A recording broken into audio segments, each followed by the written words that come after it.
Howdy.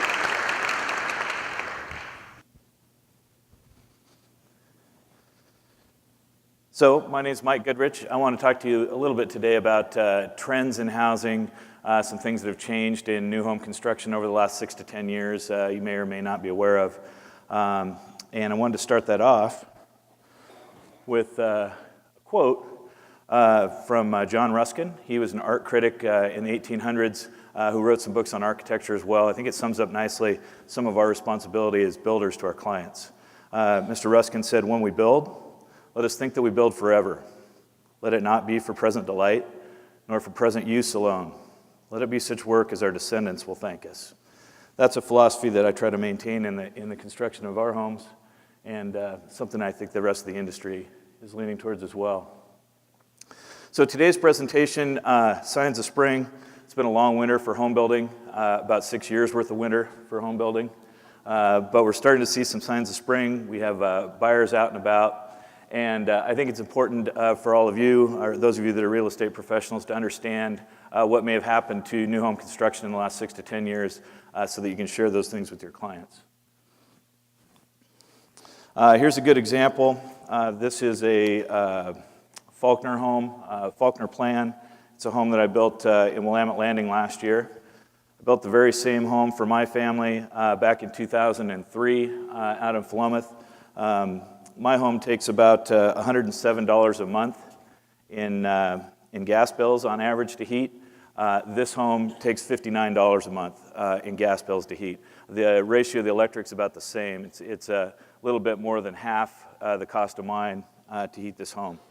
It's more comfortable. It's more energy efficient. It'll probably last a little bit longer. I love my home. I'm not about to tear it down. There's really nothing wrong with my home. But there are some things in this home that mean that I would build my home significantly differently today than I did 10 years ago. So that doesn't mean that if you're living in a 10-year-old home that there's anything wrong with it. But it does mean if you're out in the market today, there's some pretty cool things that you'd probably like to know about. We put those in 3 categories at Legend Homes when we're making decisions about specifications and how we're going to construct our homes in the future. The basic categories are longevity of structure. How long is that home going to last? Energy efficiency. How well is it going to perform? And health and safety, which is relatively self-explanatory. Starting off with longevity of structure, we want to think about how long a new home can last. Is that 5 years until you can flip it again? Is that the drive a car till the ashtray is full and buy a new one scenario? Is it 20 years until you can get your children raised and out of the household? Or should it be more like 100 years so that we can have several families enjoy the use of that home, or several generations of the same family enjoy that home? I don't see any reason that a home built today shouldn't be expected to last 100 years. This is a home that we built up in Portland that I hope lasts 100 years. Window installation is probably one of the first things that's changed dramatically in the last 10 or so years that you need to understand. It was definitely the biggest problem that we had in home building 10 or 12 years ago and the largest cause of failures. Windows used to be installed by the framer on the job site. We'd deliver them with the lumber package. Those guys would nail them in with the 12-penny staple gun or nail gun. There wasn't a lot of flashing involved. There wasn't a lot of caulking involved. All of that was the sider's problem. The sider would take care of it later. Sider would come in, put siding around that window, make it look pretty, put a whole bunch of caulking on the outside of it, and hope it didn't fail. Caulking does fail, and it fails pretty quickly in some cases, sometimes within a couple of years. So those windows were very leaky. We had a lot of complaints with them. We didn't get too much mold damage for a lot of years with that because they were also really leaky for air. A lot of air would escape around that window there, tend to dry out that moisture pretty quickly. We really didn't see a whole lot of decay in that system. But then we tightened up homes for energy efficiency. We really started to pay attention to how tight that envelope was and limit the air sealing. Now that water was trapped. Trapped moisture is a very bad thing. It tends to cause decay fairly quickly, and windows started to break down. We absolutely couldn't have that, so we changed the system. Home builders got together with manufacturers of windows and manufacturers of flashing systems. We developed complete systems for installing a window correctly. The gist of that system is that water now, when a window leaks, and it will, all vinyl windows will eventually leak is the way that we figured out, is the way that we assume they operate. Expansion and contraction of the corners will cause cracks. People installing low voltage security wiring will drill holes in them. Water's going to come out of that window. It just needs to be installed in such a way that the flashing system delivers that water to the outside of the house onto the face of our siding and not to the inside. This system works well enough that 10 years ago, it wasn't uncommon for our company to have 75 to 100 window leak claims in a year. That's horrible to say now. With our new system of windows, I have not had a single leak in the new system. Weather-resistant barriers, house wraps. House wraps have changed significantly. The old way of installing a house wrap used to be a single layer of tar paper up on the house, then we'd lay a few courses of siding on that, another layer of tar paper, and just work our way up to the top of the house. Worked okay, except for the fact that we could never see the entire paper system at one time because it was covered with siding. So when you think of a WRB or weather-resistant barrier, think of a pair of rain pants, and think of your home as a pair of boots. And if it's operating properly, rain will come down the rain pants, it'll go outside over the edges of your boots, and you stay dry. You have no problem.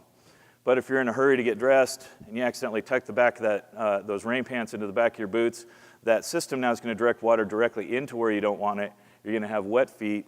If you have a home, you're going to have water inside your walls exactly where we don't want it with no ability to drain. We're going to have mold. That's a bad thing, and it had to change.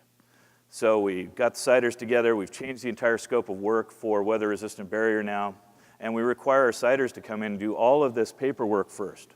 All the flashings, all the tapes, all the window integration. Everything on this house has to work to shed water down and out, just like that pair of rain pants over our boots. And then they leave the job. That lets us come in and inspect the entire thing, photo document, make any corrections that need to be made, and then we allow them to come back and go ahead and put the siding, the cladding on top of it. A complete shift in how we've dealt with that before. Siding, when the siders come back in, they've been trained to think of siding more like a screen door. It'll slow down water and air a little bit, but it's not going to be our primary line of defense. That WRB is where we're going to keep the weather out of the house. The cladding needs to complement that. It needs to look pretty. It'll slow things down a little bit. The other big issue with cladding, I talked about caulking and sealants failing before. They do, and so we need to remove as many caulking joints as we can out of the system. Some we have to keep. A great example of that would be on lap siding. Where lap siding butts together, we have a joint. We used to always caulk that joint. It's really a tough one to keep there because that's moving around a lot in the wind or expansion and contraction. And usually within a couple of years, that butt joint sealant would break open. Now it's no longer doing its job. Water's pouring into the wall system from the outside. It's unattractive. Either our buyer or us has to come back and caulk that joint again and then touch up the paint and hope it matches. So not a very elegant solution. The elegant solution was just to take the caulking completely out of the equation. We no longer caulk that joint. We slide a metal flashing up behind it. Water can come down the wall now. It can enter into the joint, but it hits the metal and immediately drops onto the course of the next siding below. It's a far more sustainable method and something that is appropriate when we're aiming for 100 years. Mold, told you some scary stories about mold already. We're getting better with mold. One of the things we need to do is understand how mold operates and what it needs. Mold needs three things, basically. It needs a warm space to live, it needs moisture, and it needs food. So outside walls on houses are pretty much always warm. We're either heating the inside or we've got sun on the outside of that wall. They've got lots of yummy mold food in them. Studs, the paper on the back of drywall are all excellent mold food sources. So moisture is the one thing left that we can control. So the window installation and the air sealing and the WRB that I talked about before, that helps us keep water from getting into that wall system after the home is occupied. But we want to start off on the right foot too. So in Oregon now, code requires us to make sure that that home is below 19% in moisture content. 19% is the industry identified level at which mold will begin to thrive. So when you go through a construction site, you may see fans running in a home even though all the doors are open, dehumidifiers, electric heaters. What we're doing is we've identified that the framing in that home is above 19%. We're going to go ahead and run a whole bunch of air circulation in that home, and we're going to get that dried down so it's below 19% before we cover it up with drywall. So energy efficiency, Energy efficiency is our next major category of improvement. Insulation, air sealing, HVAC are some of the major areas of improvement there. Insulation and air sealing. If you think of your house as a thermal envelope, we have insulation under your floors, and insulation in the walls, and insulation in the ceiling above you. That creates a box of insulation that we condition the air within it. That's where you live. That thermal envelope, the levels of insulation have increased dramatically within that envelope. We've kind of reached a level of diminishing returns with the amount of insulation we can stuff in there. But a couple of years back, Energy Star produced a national training that really showed us that we could do a far better job of installing that insulation and air sealing the house. We need to air seal a home so that we don't have air driving through that insulation and stripping all of the energy out of it that's going to keep our home warm and conditioned the way we want it. Installation practices like blowing in bibs here, that's where we put a netting over the wall and then blow the insulation into the walls rather than the bats. That's because we couldn't train our guys well enough to install the bats to where they worked at their maximum efficiency. Blowing in that insulation isn't because it's any better insulation. It isn't because it's any less expensive. It's a little bit more. It's because the only way we could find to install it correctly and maximize the efficiency of the insulation. When you go through new homes today, if you get a chance to walk through them in insulation, you'll see that they're done far better than they ever were in the past. And that's really in thanks to training that was done on a national level by Energy Star. Ductwork in HVAC is probably one of the largest changes that we've seen in the industry as a whole over the last several years. We used to have 80% efficient furnaces. They drew combustion air from the home in which they were operating, or from the room in which they were operating. So we normally put them in the garage. We had combustion safety that way. And then from the garage, it was easy to run the ductwork up in the attic or run it through the crawl space and then dump it back into the home. The problem with that, of course, is that that nice warm air has a chance to cool off going through either of those locations. If there's any leaks in the ductwork, we lose all of that conditioned air to the atmosphere. So within the last several years, furnace manufacturers came out with better 90%, 92%, 94%, 95% efficient furnaces, and they made them a lot safer. Those 90% efficient furnaces draw combustion air through a pipe directly from the outside. That means we can put the furnace back inside the house now, inside that thermal envelope that I talked about previously. And since the furnace is inside, we can also move the ductwork inside. We can install I-joists in the floor. We can put in, these are web floor trusses, web floor trusses that we can put in. We can run all of that ductwork through the floors on the inside. Now we don't have any transmission loss to the outside of the home. Everything that we heated stays inside the envelope that we've designed to contain it. The ducts themselves, they need to be properly sealed. Duct tape is horrible for sealing ducts. It's really great for making wallets. But if you put it on ducts, it'll fall off in a couple of years and be swinging there. It becomes brittle and it's very poor adhesion. So looking at a new home today, you're going to see rubber mastics that have been painted onto that joint. They're going to seal that very efficiently. Health and safety. A couple of words on health and safety. I served for 8 years on the Residential Structures Board. I've helped implement the last 2 Oregon codes. Homes today are safer than ever before. I say that to you with absolute confidence. Engineered designs, straps, hold downs, and brace panels to resist wind and seismic. Stairs are not as steep as they used to be. More hand and guardrails are required. We have regulations that limit opening sizes and heights of windows to help prevent children from falling out of them. We have more locations that we require tempered glass, on and on. It's a long list of improvements that we've made in the safety of new homes. One thing that builders are really coming around to realize now, though, is safety needs to also involve fresh air to breathe. Respiration and ventilation are a huge issue in new homes.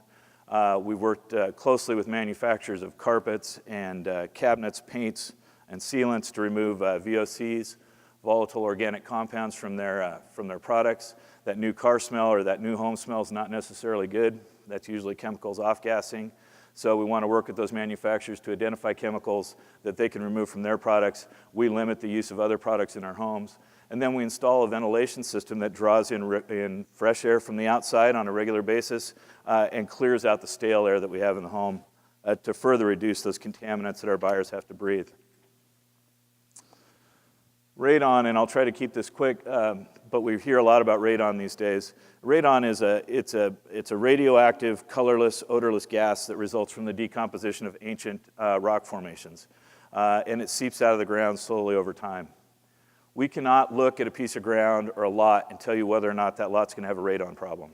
There's no way to do that. You actually have to build the building first and then test the building after it's completed to determine whether or not you have a radon exposure there. That means we can't practice prevention and we have to practice mitigation. Mitigation is accomplished by that black plastic right there is an air barrier. As the radon comes up out of the soil, it's collected underneath that layer of plastic. And then from that point, we ventilate it away from the building. That may be a pipe that runs all the way through the building and ventilates the atmosphere. That may be additional crawl space vents or something like that that ventilate that out. That's our first line of defense. Second line of defense against radon is the air sealing that I talked about. We seal the home very tight. We don't allow a lot of penetrations for that radon-laden air to seep inside the home. Third layer of defense is a good ventilation system so that if any radon does seep in through the first two, that ventilation system is constantly diluting it or exhausting it to the outside. Radon can be found anywhere in Oregon. There are 7 counties, though, that are identified by the state of Oregon as having prevalent levels of radon or high levels of radon, and so code requires additional work for those. Benton County is not one of those. Lynn and Lane aren't either. So quickly on design trends, buyers are still asking us for open, flexible spaces. Great rooms remain very popular. Large open kitchens, big islands where people can gather are very popular features in homes. Flexible rooms, so either a room that has absolutely no identifier, no closet, no door, that can be used for any purpose the buyer wants. We'll come back in to homes once they're occupied. We'll see those used for dens, guest bedrooms, game rooms, crafts rooms, exercise rooms, all kinds of uses on that. That flex space is important. And then we want to provide flexible arrangements for bedrooms and bathrooms as well. Dual master suite opportunities are important. One of the more popular features we have is a den with a bathroom in proximity. So if need be, that den can be converted to either a guest room or to a secondary master or to a primary master for an occupant that ends up with a disability and isn't able to operate on their stairs. Some quick surface trends I just wanted to cover. I talked to my design folks before I came in. So things that we're seeing from buyers, painted cabinets are back, lots of white. We see many times the island painted a different color than the rest of the cabinets, kind of a classic look there. In the higher end homes, reclaimed wide plank oak floors, so think barnwood, is very popular.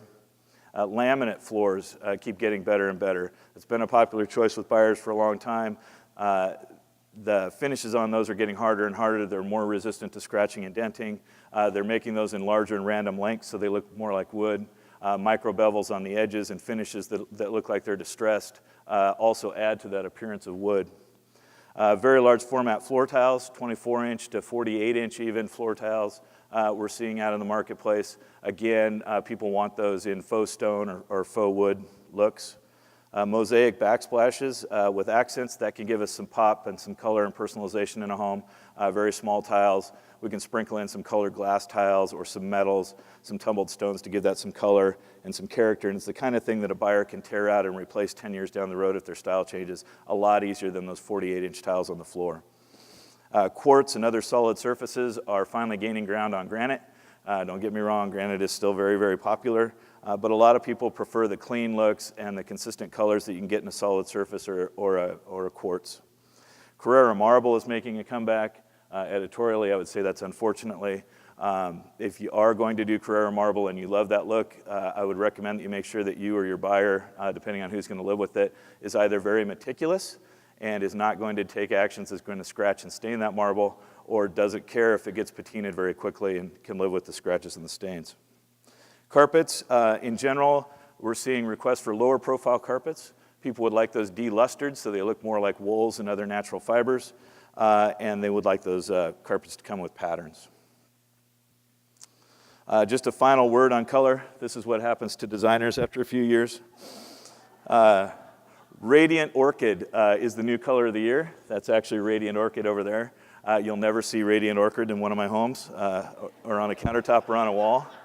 but that's okay. We want to provide a neutral base of color and texture in a home that's going to last 100 years. The radiant orchid can be the purses and the jackets and the vases and the decorations and the furnishing the buyer brings in, so they're ready for next year's color as well.